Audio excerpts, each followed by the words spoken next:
All right, our next question is from Rusty in Oklahoma. And my question is about women in Matthew's genealogy. Bathsheba. I am wondering if there is any significance to her name being called Bathshua in 1 Chronicles 3. It reminds me of Judah's wife, Shua, from 1 Chronicles 2. So I wonder if there's more to the reference since Tamar is mentioned in Matthew's genealogy and not Shua.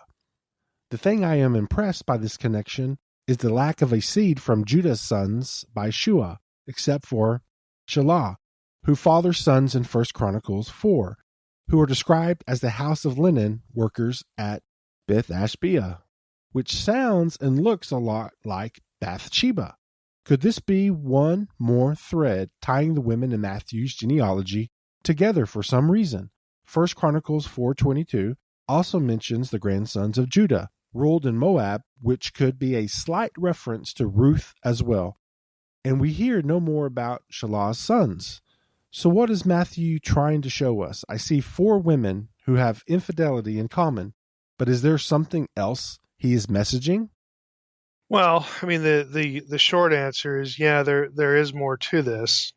I'll give you, for the sake of this episode, I'll give some seed thoughts, but this is actually a chapter in my forthcoming book, Reversing Hermon, because there are things going on in the genealogy specifically with these women that again telegraph this idea that the one who will come, the Messiah, will again undo the effects of the transgression of the Watchers, the Enochian story of Genesis 6. And you think, what does that have to do with the women? Well, that's what the chapter is about. And the chapter is based on a recent dissertation from Marquette.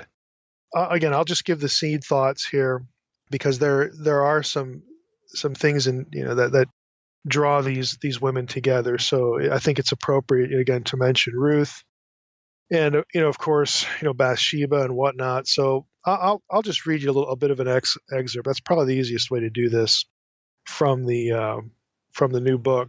So we have here the reference to Tamar. Okay, Tamar or Tamar is the first of the 4 women in Matthew's genealogy. That's Matthew chapter 1, of course.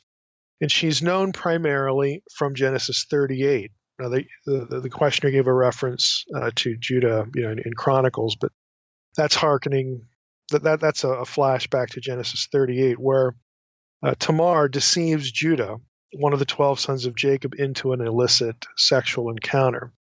We need to recount the story here so that the connection, again, to what would be what I call in the book the Watcher template, is decipherable. But before I quote that, all of these women have, again, some sort of sexual transgression element involved in their story, either something done to them or something they do, something, again, just in their backstory that is supposed to, as I argue in the book, supposed to draw our attention to the theme of sexual transgression. And then there are things in the text as well that take our minds back in terms of specific vocabulary words back to the episode of Genesis 6:1 through 4. But I'm not going to get into the nuts and bolts of that here, but let's just go to Genesis 38 just so people can sort of get the context. Genesis 38, starting in the first verse. It happened at that time that Judah went down from his brothers and turned aside to a certain Adulamite, whose name was Hira. There Judah saw the daughter of a certain Canaanite, whose name was Shua. If we skip to verse 12, in the course of time, the wife of Judah, Shua's daughter, in other words, this Canaanite woman, died. When Judah was comforted, he went up to Timnah to his sheep shears, he and his friend Hira the Adulamite. And when Tamar was told, your father-in-law is going up to Timnah to shear his sheep, then she took off her widow's garments, covered herself with a veil, and she dresses up like a prostitute. Well, in the verses that we didn't read, and then some of the backstory, Tamar, was the one that had lost a succession of husbands. And the last of Judah's sons, was sort of next in line because of the whole custom of the levirate marriage. And Judah had withheld him from her. And again, it's not just a sexual thing. It's for the purposes of having children, which is tied to inheritance of property and all that kind of stuff.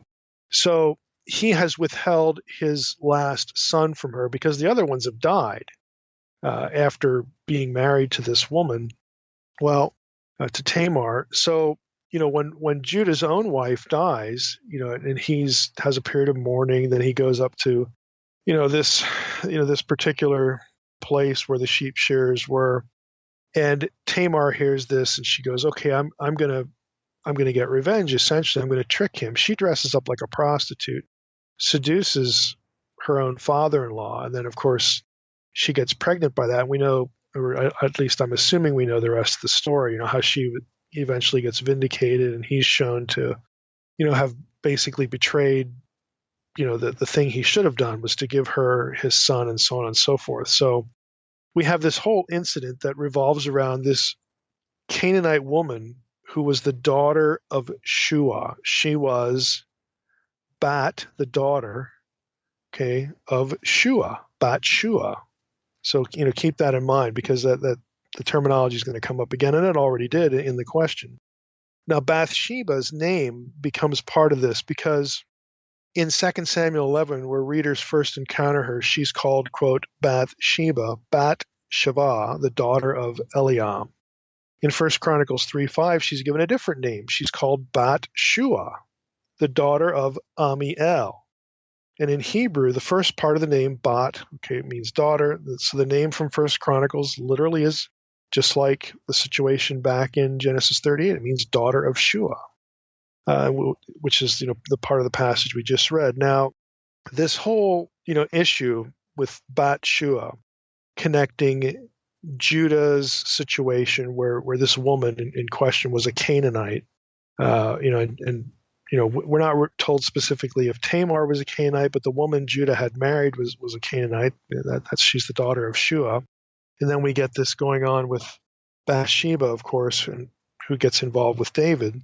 It's because of this that it's possible, scholars have theorized, that Bathsheba was a Gentile. Again, was a Canaanite, so that Uriah and Bathsheba were not a mixed couple, a Jew and a Gentile, but they were both Gentiles. And the connection back to Tamar is interesting, again, for the purposes that I deal with in that particular chapter. Because if that's the case, and the issue is not so much that these women are Gentiles.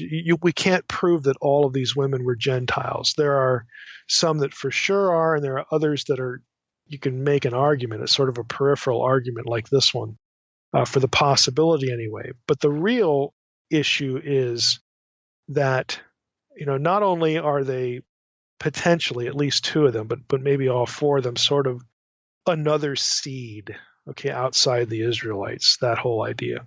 But they definitely, all four of them, have something in their background that has to do with an illicit sexual relationship.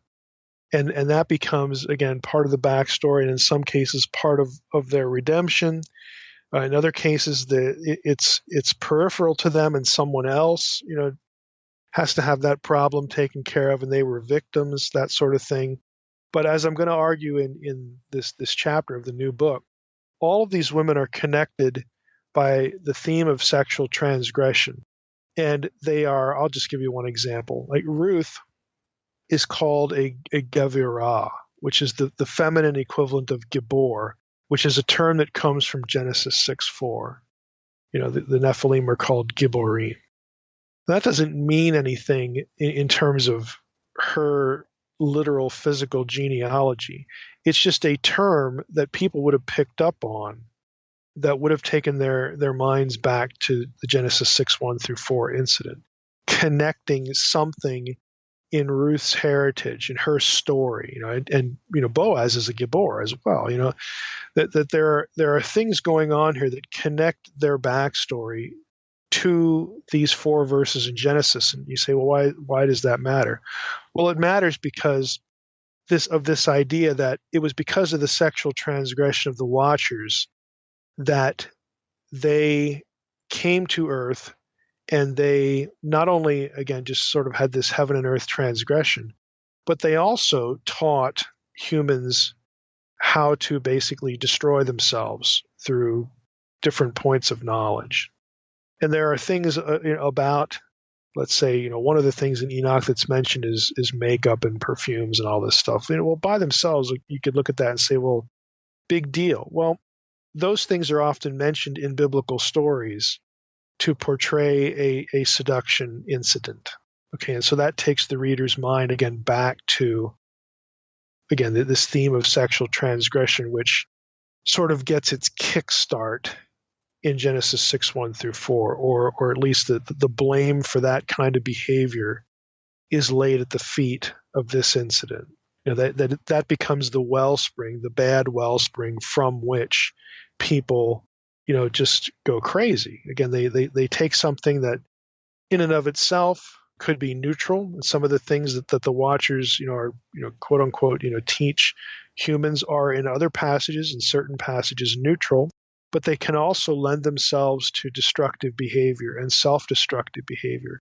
And that's why in Jewish thinking, part of if we back to our old question, if you ask the average Christian, why is the world the way it is? Why is there so much sin and evil? The only answer you're going to get is Genesis 3.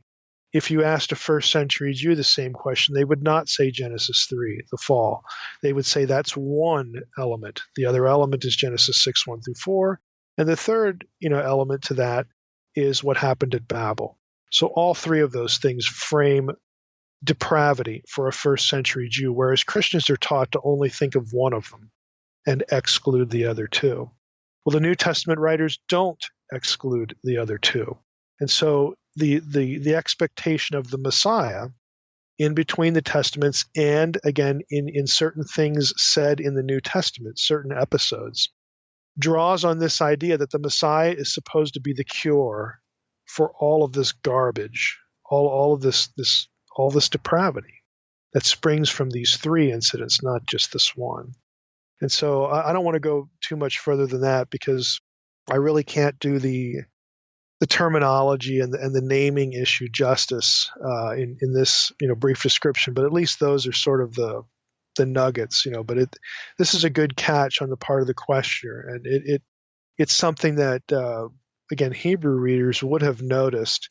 And then the question comes, well, why is it there, and what is the writer trying to intentionally draw attention to?